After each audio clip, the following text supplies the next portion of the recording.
You can't be black and. It's enough to be black. So to be black and is just like, oh, another layer of something that you have to deal with, navigate and survive. And then people would just say, oh, why don't you just focus more? And that was it. Like, okay, you're not going to get accommodations. You may receive some microaggressions, some micro invalidations. Just leave it alone. And oftentimes I would have to make a choice. As a social worker, am I going to address the racial issues that I see happening in my clinic or in my work, or am I going to speak up for myself? And oftentimes I would have to speak up for my clients and the population. So I came last. You develop a codependent relationship with work or with the world as a person of color, because you end up playing to how people see you or need to see you in order to feel safe around you. ADHD Rewired, episode 333. This is the podcast for those of us with really good intentions and a slightly wandering attention. I'm Eric Tivers. I'm a licensed clinical social worker by training and a coach by design. I'm your host, and I have ADHD. ADHD Rewired is more than just a podcast. We are a community. We are wired for connection, and you are not alone. Go to ADHDrewired.com to learn how you can join us in our free secret Facebook group. Get additional resources for every episode, including links to any resources we mention on today's show. You can support us on Patreon, sign up for our email newsletter. You can request podcast postcards to distribute to your clients and support groups, and you can learn all about our intensive online video-based coaching and accountability groups. You can do all of this at our website, ADHDrewired.com. We know that starting is the hardest part, so let's get started. Welcome back to another episode of ADHD Rewired. Today's guest is Romanza McAllister. Romanza is a psychotherapist, and in 2008, she graduated from Hunter College School of Social Work, where she majored in case management and group work. In alignment with ADA's, which is the Adult ADHD Organization, ADA's strong commitment to public service, Romanza is also a proud member of the Delta Sigma Theta sorority, which is a public service organization. And in Brooklyn, New York, she's also a member of the NAACP. Over the past 10 years, Romanza has provided solution-focused group and individual and family counseling with inpatient and outpatient settings. Diagnosed with ADHD at age 10, she has personally found support groups to be an essential part of her healing and cultivating resilience. In her current practice, she works with adults who struggle with issues centered on codependency, racial identity, and acceptance of their ADHD diagnosis. Currently, Romanza is serving on the board of the Attention Deficit Disorder Association and facilitates the ADHD plus African American and Black Diaspora virtual peer support group. It's quite an intro. Welcome to the podcast. Thank you for having me, Eric. Thank you. I'm glad to be here. I'm glad that you are here. So I always like to get some background other than the bio. Tell us what it was like for you a bit, kind of growing up as a, so you're diagnosed at 10 years old as an African-American woman. All right. Yes. So share us your experience of that. Well, I tested well, but it was always a struggle to get me to do my homework at a young age, and my mother just couldn't understand it. And my report card was littered with Romanza is a chatterbox. She talks too much. She's always taking up for the underdog. That's my social work background. She's always in someone's business. Everyone thought I was going to be a talk show host, or I don't know. But again, my report card was just filled with she can't mind her business. She talks too much, and she needs to be set aside in the back of the classroom. And I would still find something to do, like daydream and, But school was fun. I had a great time. I just, wasn't really doing any work, but my grades were, good enough, I would say. Good enough. But my mom would always say, try harder, do better. You did it last time. Why can't you do it again this time? That's like the like curse of anxiety as far as like feedback goes for someone with ADHD. See, I knew you can do it. It's like, oh, don't tell me that, because I don't know if I can do it next time. Yeah.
Mm. How big was your family? I have two siblings. I am the youngest of three. Yeah. So I am also the youngest of three. So you're the baby. I'm the baby. I got away with a lot of things. My middle sister would say that I got away with a lot of things. So let me ask you this. It's fairly well, I guess, understood in the African-American community that there is a lot of, I think, even more stigma around things like ADHD and just mental illness in general. And so you were at 10 years old, your parents were taking you for evaluation. What was the family discussion around that like? My nickname is Pumpkin. So it was just kind of like, Pumpkin's weird. Pumpkin's forgetful. We have to buy Pumpkin 2 of everything. Pumpkin always breaks things. And it was just like, I felt like a fugitive in my own home. Like, did I put the socks away? Did I forget my school books? And, I was always in fear of like being yelled at. But I don't think it still was glossed over. I didn't have an advantage. It was just kind of like, okay, now we know the thing that you have. Okay. The experts said that there is treatment. Pull it together and do these exercises and you will be healed. In the 90s, we didn't have much information. So I was as the problem. Was there much like discussion around it? Not really. My mother just bought the books, Caring for Your ADHD Teen or How to Parent an ADHD Child, 101 Ways to Praise Your Kid. And it was still kind of like, I did the thing. Why aren't you better? So most people think that I had an advantage and they snub me like I was diagnosed at 40. So you had it good. Like, no, I still struggled and I had to work twice as hard because we were Black. We just had to keep it together. Talk about that role of your experience of being a Black student who had some learning challenges with ADHD and whatnot. What was that like for you? Well, I went to predominantly Black schools. So I wouldn't say that I stood out too much, but there was an expectation that like by the time you go to high school, you need to get this over with. Whatever this ADHD thing is, get it under control, be done with it, and also take your medication. I fought my mother as in like, I don't want to have to take medication. I'm okay. Like, I think I was, getting B, some A minuses. I was like, I'm good. She was like, no, it's going to show up later and kick you in the butt. And I was just like, no. But she knew that, if I wasn't exceptional, then maybe I wouldn't get accepted to the colleges of my choice. Like Black people in America don't have it easy. So you have to be a superstar. You got to be a rock star, top of the class.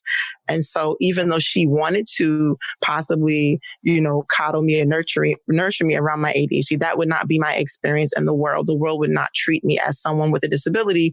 They would treat me as someone who was possibly stereotypically labeled lazy and Black. And lazy is a big word in the ADHD community.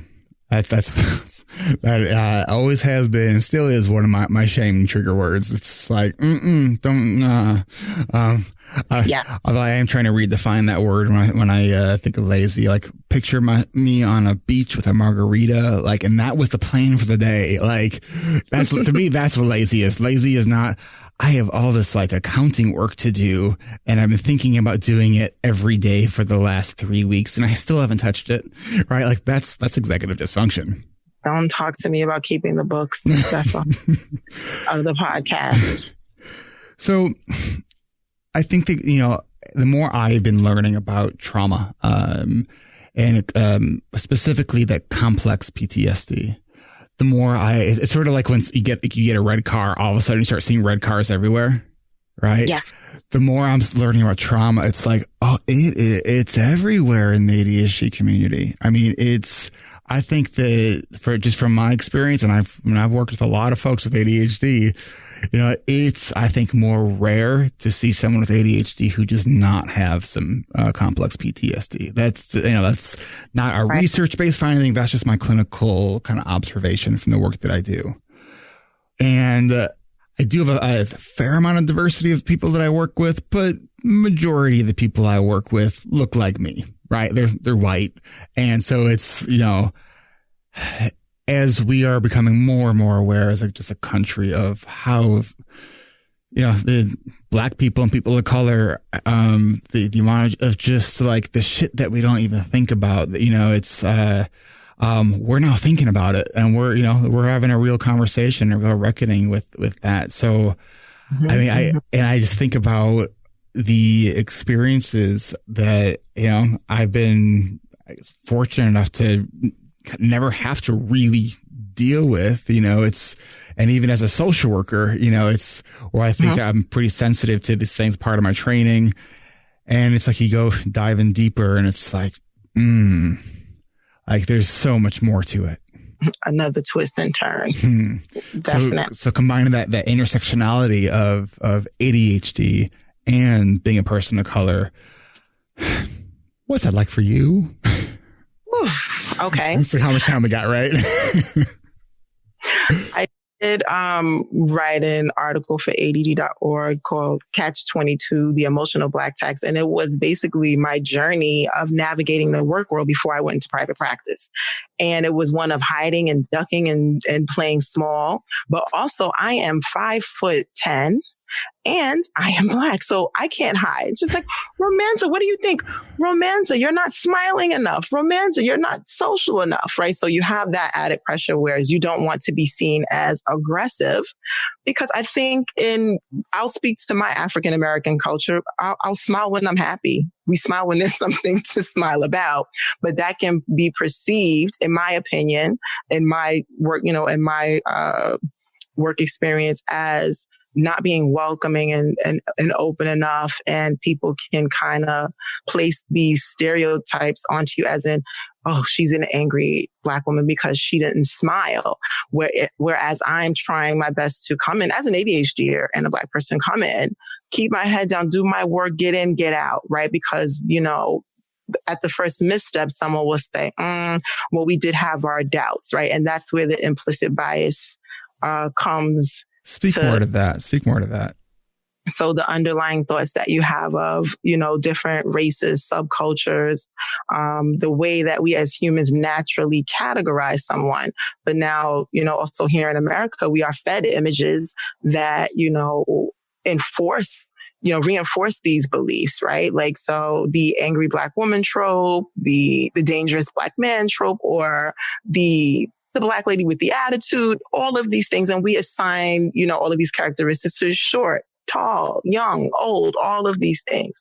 So I had that on my back. So how could I possibly disclose ADHD when, maybe, I don't know if I was a shoo-in, or it's like, wow, we would expect that of a diversity hire, right? You don't know if you were a diversity hire or not, and always doubting your abilities. Like, do they like me because of my resume? Or, did they just say, hey, we need one more Black person for the team?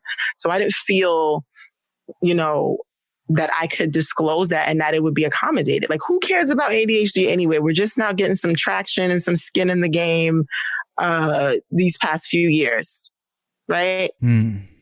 In all like the jobs you've ever had, is that always been something that's like kind of been sort of sitting on a brain cell, wondering like, why was I hired? Why was I hired? Or, flying under the radar. You can't be Black and. It's enough to be Black. So to be Black and is just like, another layer of something that you have to deal with, navigate, and survive. And then people would just say, why don't you just focus more? And that was it. Like, okay, you're not going to get accommodations. You may receive some microaggressions, some micro invalidations. Just leave it alone.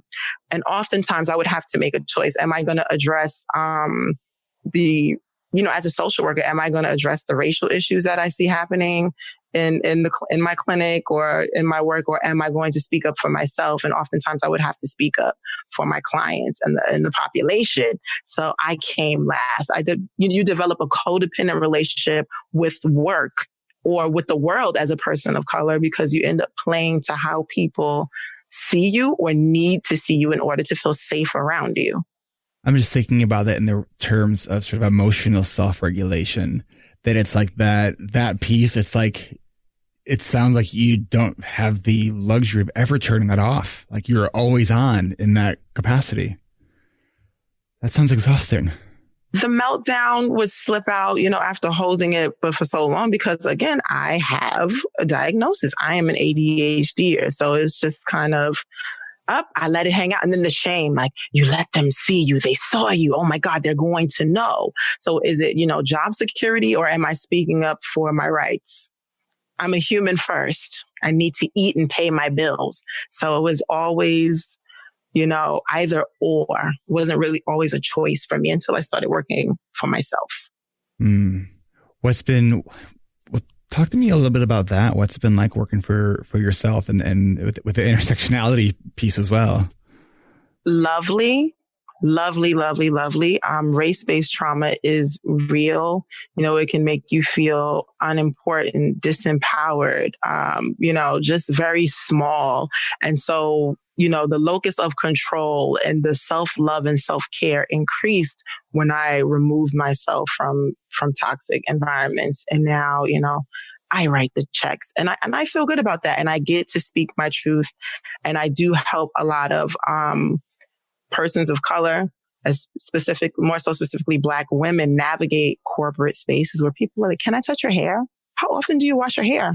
Or just the wildest things that you can think of, or even the micro invalidations like, well, Obama was president, so racism is over. Right? Like, again, so if I want to talk about ADHD, like, does people already think it's mythical? It's funny. When you were sharing that, I was just thinking of a story. My oldest sister told me a while back. So she's a teacher in Chicago public schools, and when she was doing I think it was either her first year on the job or maybe an internship she was doing. She was doing something on diversity, and she shared with her class that she was Jewish, and she had a student raise only from like a mouth of a young student could something like this come out in a way that was very innocent and clearly like probably from parental stuff. He goes, "Wait, you're Jewish? I thought Jewish people had horns." Like, right. And it's just like, oh man, like the conversations that are going on like at home with people, right? This was in a university? This was, so her she was probably like a first or second grader that she was working with so no, not an adult, that asked that. Well, to add on to that, my niece is about 7 now, but when she was in preschool, someone said, "Oh my God, you have hair like a gorilla." And that hurt her. So as young as age 4, children are understanding differences and feeling left out and experiencing, aggression and microaggressions, right? And so we had to, love on her and reaffirm her and talk to her about, her culture. And so, yeah, it happens even at that age. This whole it's interesting. I think that we had talked a little bit about this. When sort of the emergence of Black Lives Matter kind of caught on fire, right? And as a social worker, like I wanted to speak something about this and talk about this. And I've been personally in my own life, in addition to like all us going through global pandemic, I've been dealing with some personal stuff, and I just haven't had like that mental bandwidth to really give it the real thought and attention that I've been wanting to. And so I haven't really spoken much about it on the podcast yet. But I've also seen a lot of people in my community, because I see this in the ADHD community, that issues around social justice tend to fire a lot of people up with ADHD. I think it's a not everywhere, but it's a fairly common trait that I see with people with ADHD. And I also see a lot of people in my community who this is like all they could focus on, and they're having to like figure out how do we be part of this conversation. Right. And at the same time, also recognize if we are burning ourselves out in trying to be part of this conversation, that doesn't do anyone any good either. So like trying to figure out how to be a active, helpful person who's as a white person part of this conversation in a way that also, when we're dealing with our own kind of mental health stuff as well, how do we engage in that? So I do want to talk more about that, but what I actually first want to do is take a really quick break. And when we come back, let's dig right into that. Gotcha. So we will be right back.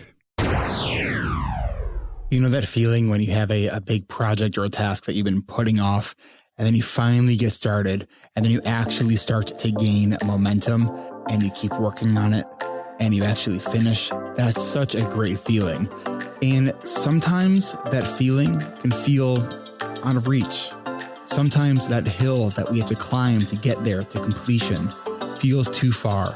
This is true for me and members of ADHD reWired's coaching and accountability groups. If you've been thinking about joining our intensive online video-based coaching and accountability groups, now is the time. Next week, we will be sending out a save the date email for our first registration event. So go to coachingrewired.com and click on the black button to add your name to our growing list of people who want to learn the strategies to get over that hill. Let's think of it as climbing into time management skills, emotional regulation, setting goals, accountability, and friendship. If you are saying to yourself, I'll do it later, how will you remember to do it? Would it help you to put a Post-it note where you will see it later? Maybe set a reminder on your calendar or smart speaker. And when that reminder pops up, go to coachingrewired.com and click on the black button. Whether you are brand new to the podcast and you are learning about these groups for the very first time, or you've been thinking about joining these groups for a long time, come on over to coachingrewired.com and learn more and add your name to our registration invitation list. Our registration kickoff event is September 3rd. So save the date and watch your email once you're on that list. It'll go out next week. Get yours first. Go to coachingrewired.com. That's coachingrewired.com. This podcast is brought to you by the help of our patrons over at ADHDrewired.com/Patreon. As this podcast is free to you, the listener, it is not free to produce.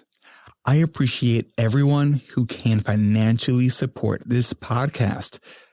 I want to welcome Jody R. and Larry H. at the $10 a month level.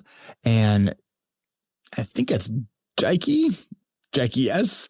at the $5 a month level. Thank you so much for your support. Consider giving at ADHDrewired.com/Patreon.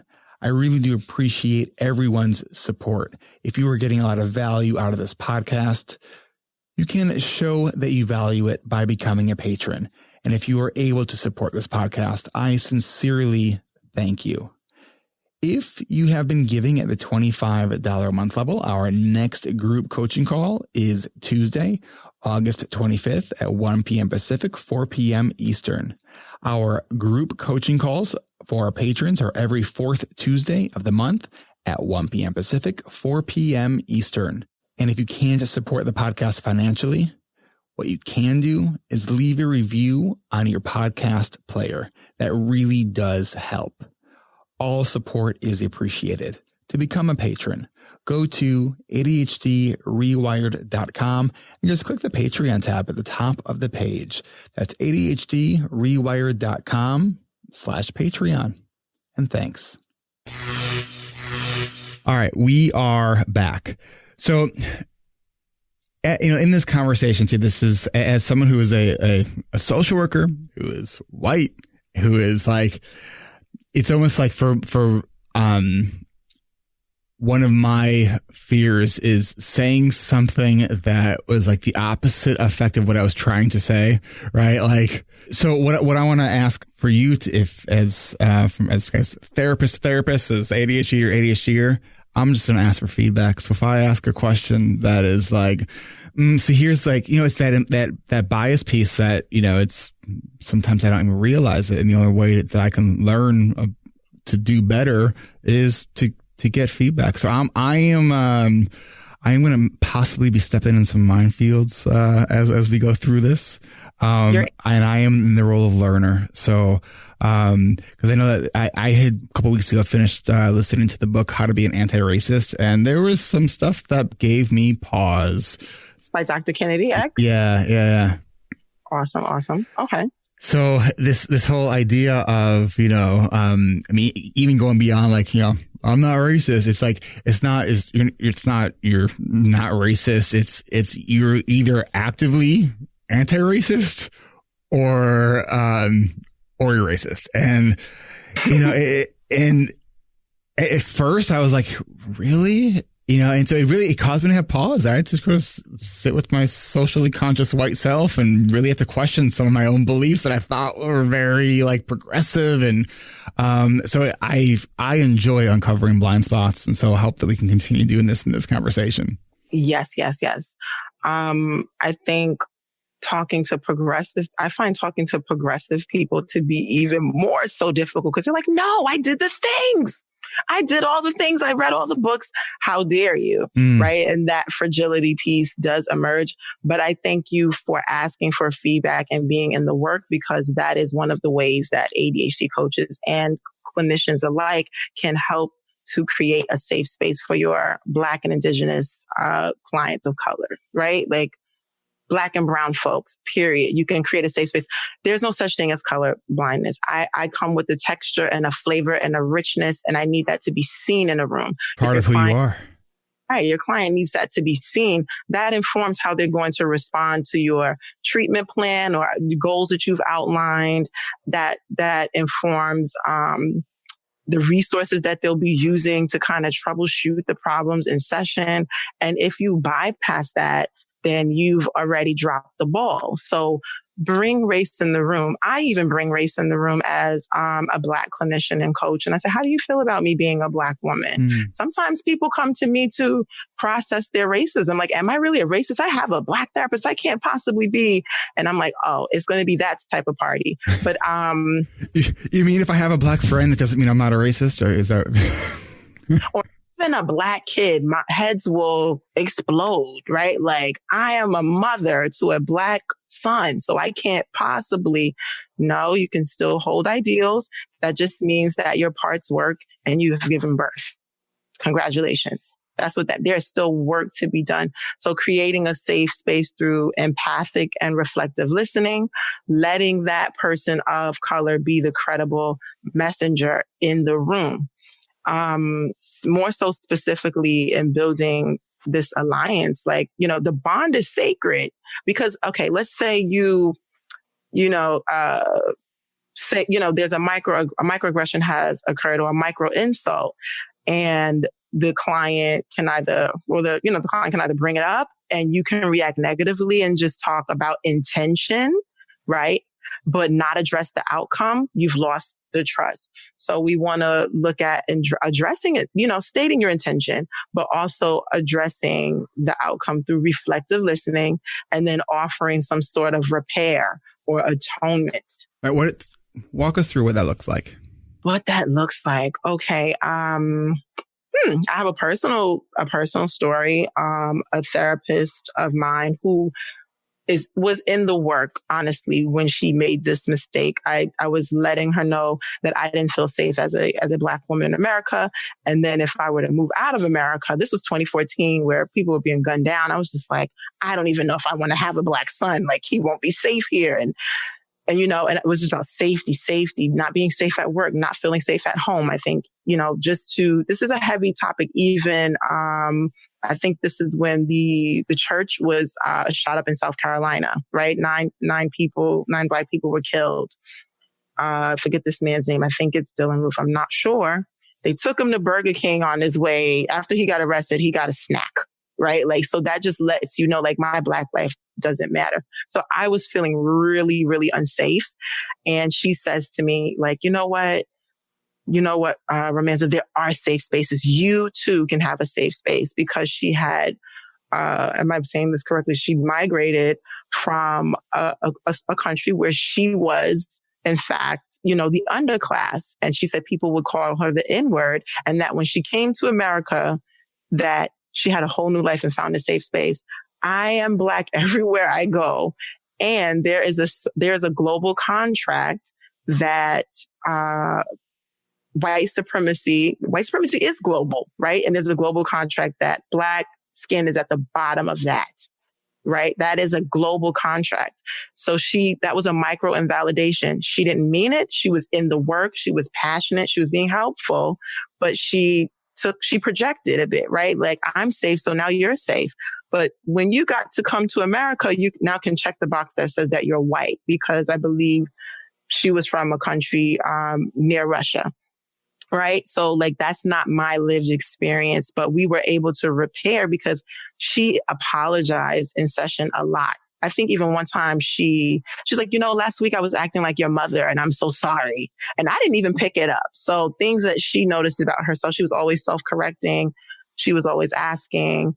And I think, when you do step on some toes, be able to acknowledge it and, offer some type of way to repair.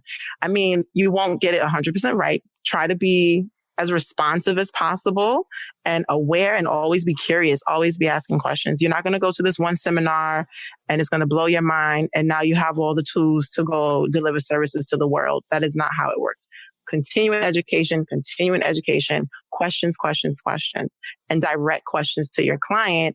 Say, this may offend. How comfortable are you doing this emotional labor for me? I don't know these things. Do you feel like working right now? Because I have a question. It is work when people of color have to teach you about our lives, because our lives aren't any better for it when we walk out the door. The threats are still there. You get to go to sleep. I still get to wake up Black. And sometimes it is a labor to always be teaching and holding space for in that position. I hope I'm not rambling. Eric, no. So I have a lot of questions. As I'm trying to get a better understanding of people's sort of lived experience, thinking about, questions that I know can be very off-putting. Things like, what's it like for Black people? Like, to me, that's like, who are you talking about? Right. It's so thinking about the question more like, well, what's it like for you being a Black person? And just needing to ask that to like people, Black people, like individuals, because everyone has their own experience. And so I'm curious, is there a dance? So the answer is probably no. Like, what person in Black are you talking to? Where do they come from? So I guess my question is, because you were talking about having to do this sort of emotional labor that, and people are asking you, is there also at the same time a feeling of sort of like validation being asked these questions? I'm just wondering like the nuances of how that feels when someone's asking you those kinds of questions. Does it make the client feel validated? Is what you're no, like, is there... Like, and I guess I'm more feeling just like people having conversations, right? It doesn't even need to be therapist, client, coach, client, just people having conversations, specifically a white person talking to a Black person, right? And so trying to be curious and in that effort of curiosity, maybe not asking the question in a kind of sensitive way where it's right. And I think that's like the minefield that I think myself personally, I'm afraid to step in that minefield because like I am a very curious person. And if I, step on a landmine, I don't want to get blown up, but I want to know that, that was a landmine and here's why that was a landmine. Right. But I'm wondering from your perspective, just as for you had said something to me about the emotional labor. Right. And so there's this time that you're like, I don't want to teach you. You're like, this isn't my job to teach you. Right. My session. Right. Is there also in that a mixed in there also a feeling of validation, or is it just like, no, I don't want to teach you? Validation for the client and saying, no, I don't want to teach? For for you being asked particular questions about your experience. Yes, because that makes me feel cared for, safe, and seen, right? You want to know me, but I would first ask permission. And that's the part of right allyship. I don't want to jump into this. I wouldn't want someone to jump into the savior complex. Like, I read this book about Black folks and are you okay? Like, I just want to know about which this. I probably did in our conversation earlier. It's okay. Because mean, again, we need context. Is this Afro-Caribbean? Are they Afro-Latinx?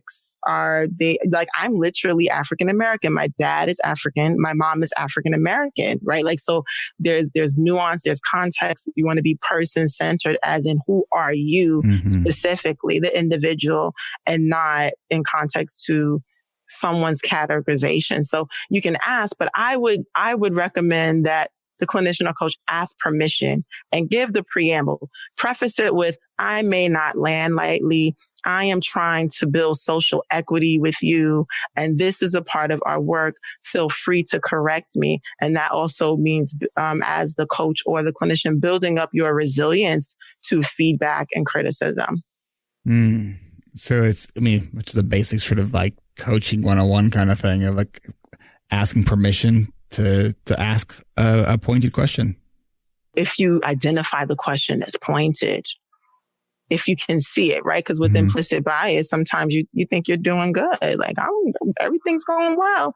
And then it's like, boom, okay, that was a micro assault, a micro invalidation, or, we don't know.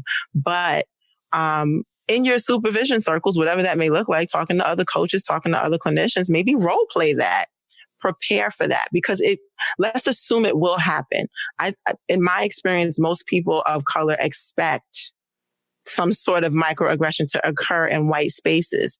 It is the dominant culture that doesn't understand that, in my experience, right? So we're waiting for it at sometimes, right? I can't say everyone, but in my experience, we were almost waiting for, and when it happens, we have decided, we've done the role play, the mirror talk. How am I going to address it when it happens? Not if, but when. When, very key word, because it often does. And microaggressions occur at a higher rate than overt racism. So it's almost like the worst kind of asshole. The people that are assholes, they don't realize they're being assholes. But the best kind of asshole is the one who can say, okay, I was an asshole. Let's talk about it. Yeah. Which makes me think about RSD, rejection sensitive dysphoria, and how it almost seems like there could be this like almost like RSD loop that could possibly occur between white and black people trying to have these conversations. Yes. Let's pause right here, because I want to dig into this as we for the last about 10 minutes here of our conversation. Let's take a quick break and we will be right back. Last week on Hacking Your ADHD, Will Kerb talked about physical energy management. This week, Will's focusing on mental energy management. Join Will as he explores ways that you can work with your ADHD brain to do more of the things that you want to do. Subscribe to these short, mindful ways to hack your ADHD. Go to hackingYourADHD.com for show notes and to subscribe. And every Friday, check out ADHD Essentials with Brendan Mahan. At ADHD Essentials, they help families develop the skills and knowledge needed to better manage ADHD. Go to ADHDessentials.com to learn more. Both Hacking Your ADHD and ADHD Essentials are both part of the ADHD reWired podcast network, available to everyone, everywhere you consume podcasts. And you can join me and the host of Hacking Your ADHD, Will Kerb, and the host of ADHD Essentials, Brendan Mahan, for an hour of live Q&A. We're doing it next time, August 11th at 1:30 p.m. Eastern. That's next week. Go to ADHDrewired.com/events to register for this and all of our upcoming live Q&As. Join us every second Tuesday of the month at 10:30 a.m. Pacific, 1:30 p.m. Eastern for an hour of live Q&A. Register for free at ADHDrewired.com/events. That's ADHDrewired.com/events. Mark your calendar for our next live Q&A on August 11th at 1:30 p.m. Eastern. We will see you there. All right, so RSD, rejection sensitive dysphoria, which is this term coined by psychologist William Dodson. It's not something that is in the DSM, but as this term has become more and more sort of popularized in the ADHD community, it's, it's sort of one of these things when something just fits, like, and everyone seems to be talking about it, right? Like it's a thing, right? I really want there to be more research around this because I also think that it could also be misinterpreted or confused with borderline personality disorder, because rejection being like the key sort of triggering piece to to borderline. That's another conversation. Yeah. All right. Now, one of the things that you had said in our initial conversation is that this implicit bias can really trigger this RSD. Yes. Right. And at the same time, when RSD may be triggered by someone who is like trying to be sensitive, is not intentionally, expressing like a microaggression of some kind, or, as being the not meaning to be racist. Yes. Right. And then getting the feedback about that could also trigger RSD to the other person. That's a messy conversation. Like, Been there. So yeah, just talk to me about that. Okay. How real are we getting? Okay.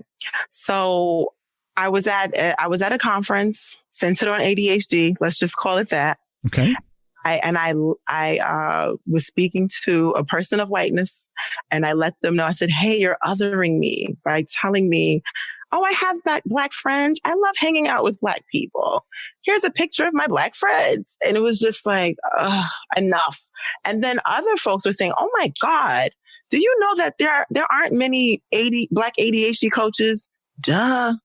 I'm black. I live in a black community. I'm an ADHD coach, and I don't see us here. Okay, got it. And so I had told, one woman, I said, hey, you're othering me. I understand that you have black friends, but you saying that you have black friends serves to make you feel better, right? Like that you're virtue signaling. You feel good.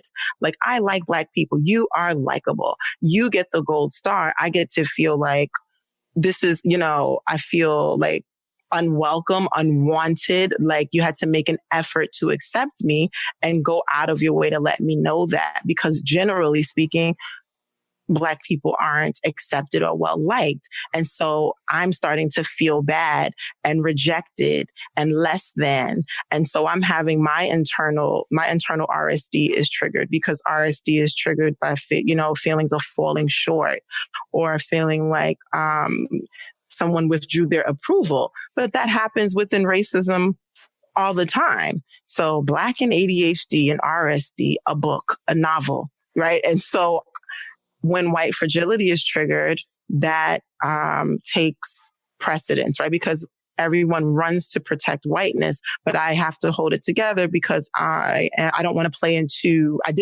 into stereotypes such as the angry Black woman. And I am tall. I'm 5'10", mind you, right?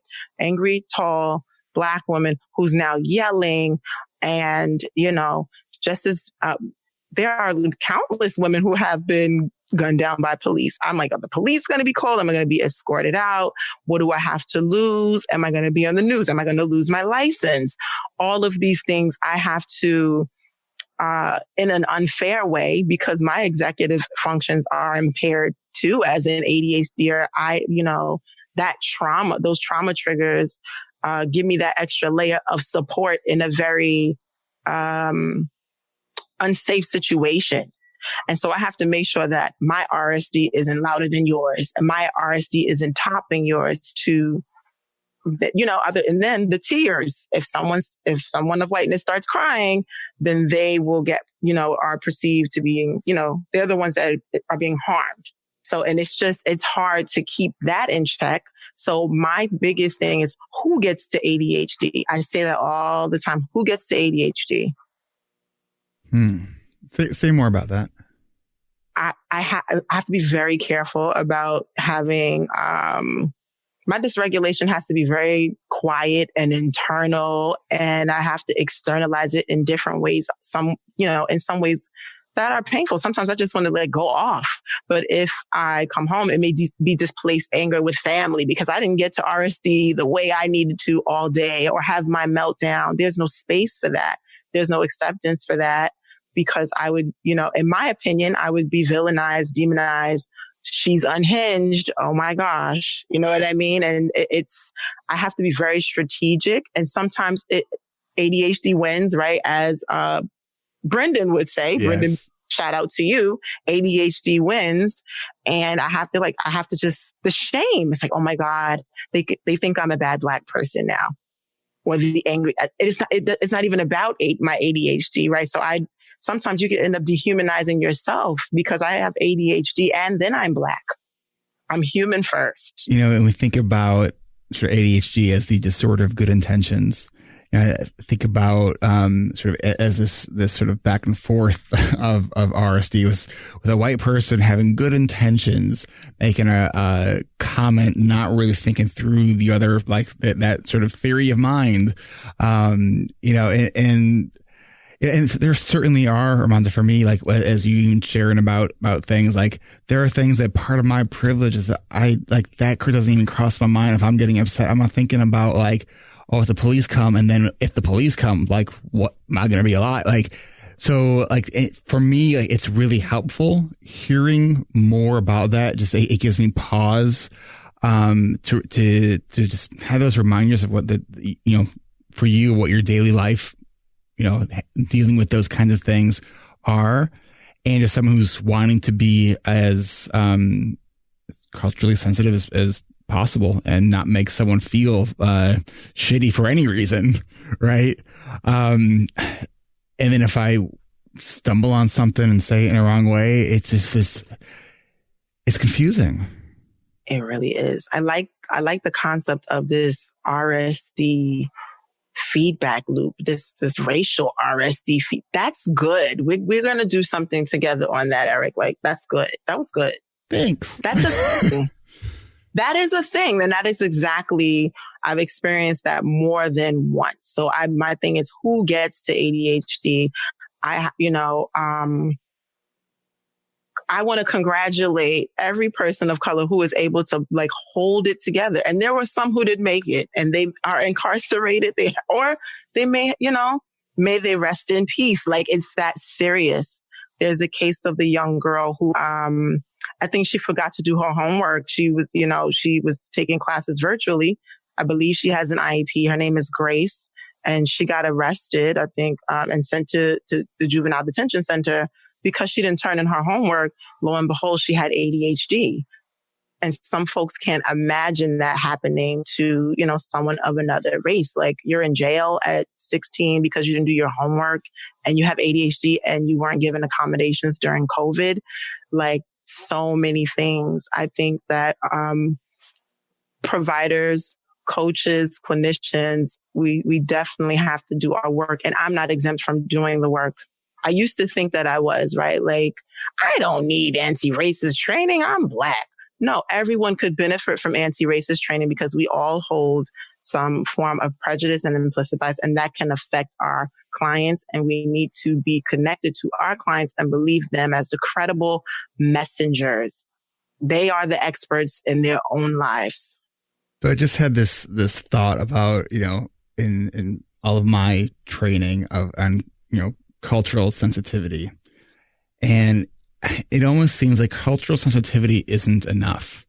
Like, it's almost this idea, and I hear this from some in the autism community, or people with autism will be like, it's not about autism awareness. Like, we want understanding, right? And I'm sort of thinking that it's they just having that cultural sensitivity, that diversity training, like, it's not enough, right? It's because if I've had plenty of training and there's still parts that I'm just like, I'm striking out on certain things and then realizing it. And then I'm like, fuck, right? It's the human experience is complex just in and of itself. And then you're adding, people's lived experience. And it's like, I can walk into a store and if you watch me long enough, might figure out I have ADHD. But for the most part, I can walk into the store and just look like any other person. right? Like you're not, it's because it's ADHD is invisible for the most part until you look at my desk and everything else, right? But for you as a person of color, there's no invisibility to that. At all. I'm under and add my height, I'm under a microscope. So you were talking about cultural sensitivity not being enough. Dr. Ibrahim Kennedy, listen, I'm an ADHD, or Dr. Kennedy, forgive me, speaks to the point of equity and changing policies, right? Because the interpersonal piece is, it doesn't do anything for me. That now that you know better, and like, I still could be, red line. I still could be, barred from certain resources. Does nothing for me. Does everything for the person to be like, well, I know that thing now. Okay. I'm more knowledgeable for that. But we need policies in place so that everyone can have, fair access to resources, barriers to racism. And that's what's important. I know when after reading that book, I think my biggest sort of takeaway, the thing that really gave me pause, was when he was talking about protests or about people's emotional expressions. Like it's about making themselves feel better going to this protest. Real anti-racism work is about doing policy work. Right. Because people are selling a lot of Black Lives Matter bucket hats and t-shirts, and I'm not doing any better. So I'm like, just pack it up. Let's talk about the policies. Absolutely right. But some people do need to protest. I don't want to take that away. I want to say that, people of color are a monolith on that. Some people need the visual to see that this is a wave, this is a movement. And just like, there's soldiers at the front line, he's at the top doing this work. I am doing the grassroots work. I am doing the work in the neurodiversity community. We are all moving parts are needed. Very necessary. From a policy standpoint, what kind of work do you think needs to be done in the ADHD space to create more equity and to respond better to the needs of individuals in communities of color? That is a loaded question for me as a clinician, because I like that the ACEs study exists, but then the ACEs study, which is adverse childhood experience scale, I believe, right?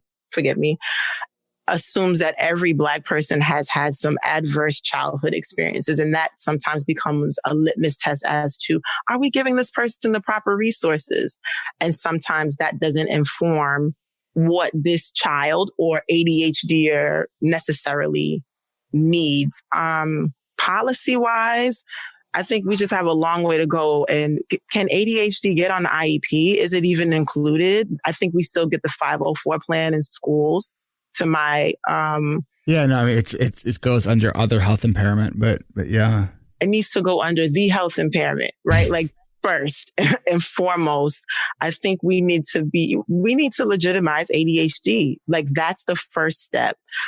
With regard to race, there's a lot of anti-racist work happening in the educational system. I think that's important, very important. I don't know how much anti-racist work is happening on the corporate level. There's a lot of implicit bias trainings, right? Which is a cover up for anti-racism training. Like we need to say the words. I was going to say, it's a cover up for don't sue us for being racist. Say the words, address the things, right? I'm not going to pretend to be well steeped in policy right now, but I think right now legitimizing ADHD, getting it on the IEP. But again, there is an organization, I forget what it's called.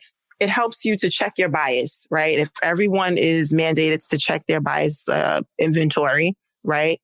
I'm going to get the name of this thing, but check your bias. You can go on and take a test, see where you're at on the scale and see how that informs your work. And if policies can be put into place for people to take that test, that survey, then we're talking.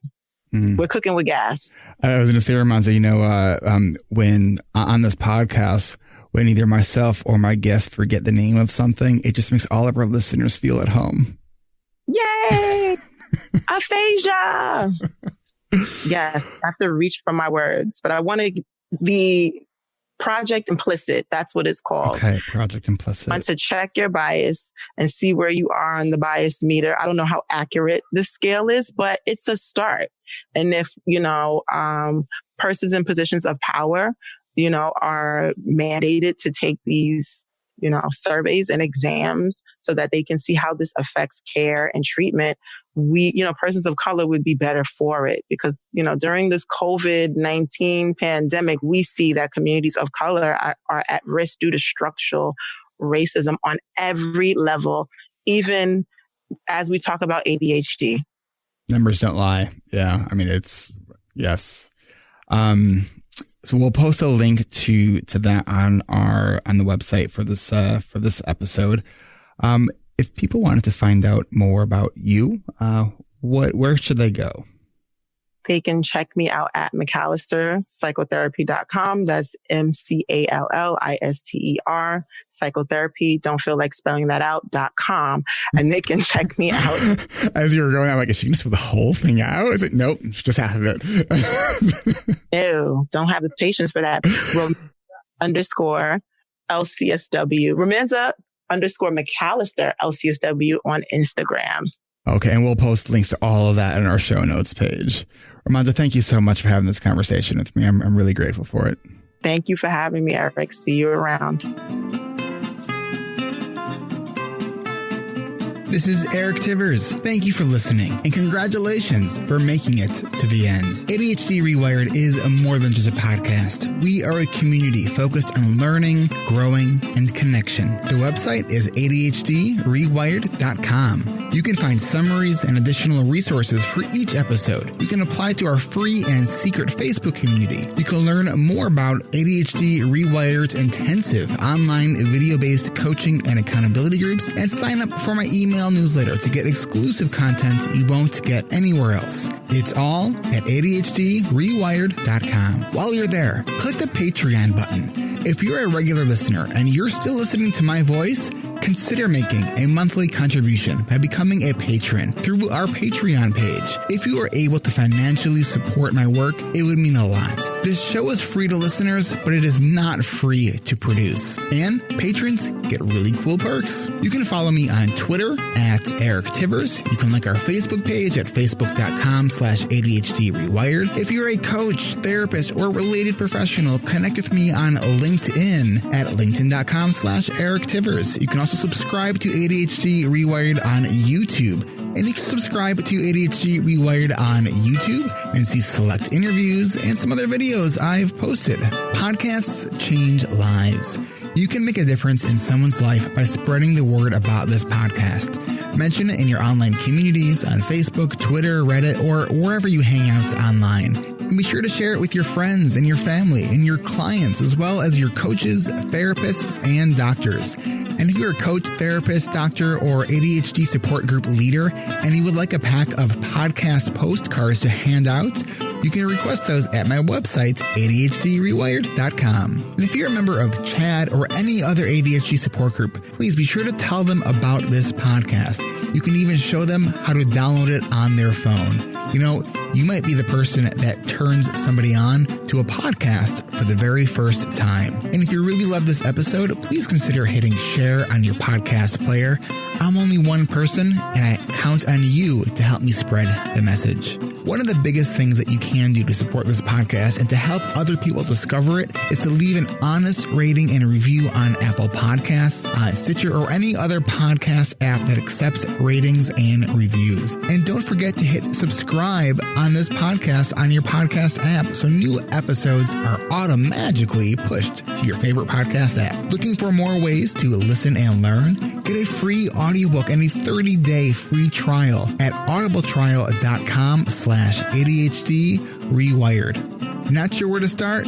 In no particular order. Check out Atomic Habits by James Clear, The Body Keeps Score by Bessel van der Kolk, 10% Happier, and Meditation for Fidgety Skeptics. These are both by Dan Harris. Change Your Questions and Change Your Life by Marilee G. Adams. The One Thing by Gary Keller and Jay Papasan. Procrastinate on Purpose by Rory Vaden. The Four Tendencies by Gretchen Rubin. Do you have trouble asking for help? Listen to The Art of Asking by Amanda Palmer. It's one of the best produced audiobooks I've ever heard. If you're looking for something a little bit more, say, magical, I unexpectedly fell in love with the Harry Potter series. And I don't usually listen to those kinds of books, and I loved it. And of course, if you haven't yet boarded the Brené Brown bus yet, check out Brené Brown's books, starting with The Gifts of Imperfection, Daring Greatly, Rising Strong, The Power of Vulnerability, and if you're an entrepreneur or leader in any capacity, check out her 2018 book, Dare to Lead. And Brené still is my most wanted guest, so if you know Brené, and you would be so kind to make that connection for me, I would be really, really grateful. You know who else I would like to have on the show? You. Click the podcast tab at ADHDrewired.com and then click the Be a Guest button at the top of that page and schedule a 15-minute pre-interview. This is Eric Tivers, reminding you to keep learning, keep growing, and keep connecting. Self-care is not selfish, and no matter what gets done or doesn't get done, at the end of the day, you are still enough. And no matter how hard it feels, we can do hard things. Thanks for listening. I'll catch you next week.